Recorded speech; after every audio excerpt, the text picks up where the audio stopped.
नमस्कार, माझं नाव मिहीर. आज आपण ब्राह्मणी पद्धतीचा सौम्य असा चवीला मसाले भात करणार आहोत.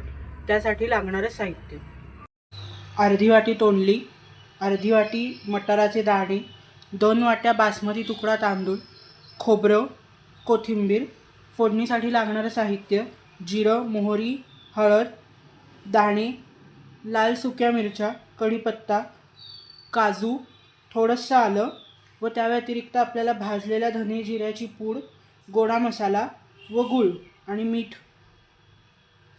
सर्वप्रथम एका पितळी पातेल्यात थोडंसं तेल तापवायला ठेवू. आपलं तेल तापलेलं आहे.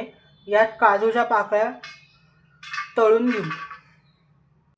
आपल्या काजूच्या पाकळ्या सोनेरी रंगावर तळून झाल्या आहेत. एका वाटीत काढून घेऊ. आपण त्याच तेलात थोडीशी मोहरी तडतडल्यानंतर त्यात जिरं घालून जिरं देखील तडतडून घेऊ. आपलं जिरं तडतडलं आहे. यात दाणे घालून सोनेरी रंगावर परतून घेऊ. आपले दाणे परतून झाले आहेत. यात आपण कढीपत्ता, मिरची व आलं घालून परतून घेऊ. आलं मिरची परतून झाली आहे. यात मटार, तोंडली, थोडीशी धने जिऱ्याची पावडर व थोडासा गोडा मसाला घालून परतून घेऊ. आपली तोंडली व मटार परतून झाले आहेत. यात थोडीशी हळद व धुतलेले तांदूळ घालून पुन्हा एकदा परतून घेऊ. यात आपण परततानाच 1 चमचा गोडा मसाला व 1 चमचा भाजलेल्या धने जिऱ्याची पूड घालून परतून घेऊ.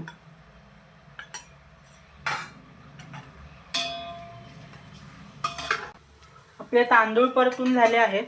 यात आपण 4 वाट्या गरम पाणी घालू. पाण्याला उकळी आली आहे. यात चवीनुसार मीठ घालू व चवीसाठी गूळ घालू. आपला भात 50% शिजलेला आहे. यात तळलेले काजू घालू. भातातलं पाणी निम्म आटलेलं आहे. भाताच्या पातेल्याखाली लोखंडी तवा ठेवू व मंद आचेवर शिजून देऊ. भातातलं पाणी आटलं आहे. त्यात आपण थोडंसं तूप घालू व एकजीव करून घेऊ. भाताच्या पातेल्यावर झाकण ठेवू व झाकणात पाणी घालू, जेणेकरून आपला भात खाली लागणार नाही. आपला मसाले भात झालेला आहे. त्याच्यावर चिरलेली कोथिंबीर व खवलेलं ओलं खोबरं घालू व सर्व करू.